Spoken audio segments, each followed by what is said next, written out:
আগ্রার যমুনা নদীর তীরে ভোরের আলো ফুটতেই দূরে ভেসে ওঠে বিশ্বের অন্যতম বিস্ময় তাজমহল। সাদা মার্বেলের এই প্রাসাদ শুধু একটি স্থাপনা নয়, এটি চিরন্তন প্রেমের অমর প্রতীক। যুবরাজ খুররম পরবর্তীতে সম্রাট শাহজাহান এক রাজকীয় অনুষ্ঠানে প্রথম দেখেছিলেন আরজুমন্দ বেগমকে। সেই মুহূর্তেই জন্ম নেয় ইতিহাসের এক অনন্য প্রেম। ১৬৩১ সালে ১৪তম সন্তানের জন্ম দিতে গিয়ে মৃত্যুবরণ করেন মুমতাজ মহল। স্ত্রীর মৃত্যুতে শাহজাহান ভেঙে পড়েন। ইতিহাস বলে তিনি দিনের পর দিন দরবারে আসতে পারেননি।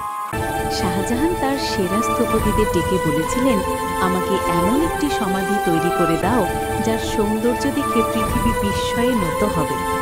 সেই থেকেই শুরু তাজমহলের নির্মাণ। তাজমহলের প্রধান নকশাকার ছিলেন উস্তাদ আহমদ লাহোরী। তার নেতৃত্বে গড়ে ওঠে বিশ্বের সর্বকালের অন্যতম সুন্দর স্থাপত্য পরিকল্পনা। প্রায় ২০,০০০ কারিগর, শ্রমিক ও শিল্পী প্রতিদিন সূর্যোদয় থেকে সূর্যাস্ত পর্যন্ত কাজ করতেন। ভারত, পারস্য, তুরস্ক, আরব সকলের দক্ষতায় এক মহাকাব্যিক প্রকল্প এগিয়ে চলেছিল। মকরানা থেকে আনা সাদা মার্বেল তাজমহলের প্রাণ।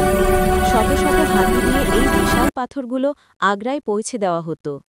তাজমহলের মার্বেলের ওপর মূল্যবান পাথর বসিয়ে তৈরি করা পিয়েত্রার দুরা কারুকাজ স্থাপত্য ইতিহাসে অতুলনীয়। ফুল, লতা, জ্যামিতিক নকশা সবই যেন মার্বেলে আঁকা কবিতা। তাজমহলের বিশাল গম্বুজ এবং ৪টি মিনার নির্মাণ ছিল এক প্রকৌশল বিষয়।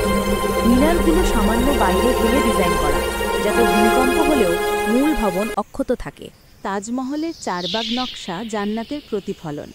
পানির প্রতিফলনে দেখা তাজমহল যেন দ্বিগুণ সুন্দর, যেন বাস্তব আর স্বপ্নের মাঝখানে দাঁড়িয়ে আছে। তাজমহলের ভেতরে পাশাপাশি শায়িত শাহজাহান ও মুমতাজের প্রতীকী সমাধি। আসল দেহাবশেষ রাখা আছে নিচের কক্ষে। নীরবতা ভেদ করে যেন ইতিহাস ও নিঃশ্বাস ফেলে। ১৬৫৩ সালে সমাপ্ত হয় তাজমহল।